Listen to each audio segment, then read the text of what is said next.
শুভ কীর্তনগানের মধ্য দিয়ে অনুষ্ঠান কীর্তনগান এখানে শুরু হচ্ছে। শুধু কীর্তন অনুরাগী সকল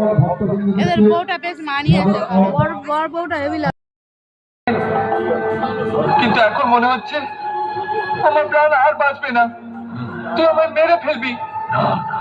ওখানে তো মরবার জন্য আমি একলাই ছিলাম, কিন্তু এখানে তো আমার সাথে আমার মাও বাঁচবে না। আমি ওই অপরাধ প্রদীপটাকে ওখান থেকে উঠে কেন নিয়ে এসেছি, কেন নিয়ে এসেছি? এই প্রদীপ অপয়া নয়, এটা তোমার সৌভাগ্যের প্রদীপ আমার মালিক। কিন্তু কিন্তু তুই কে? আমি জিন্দের শাহেনশাহ কিয়ামত জি।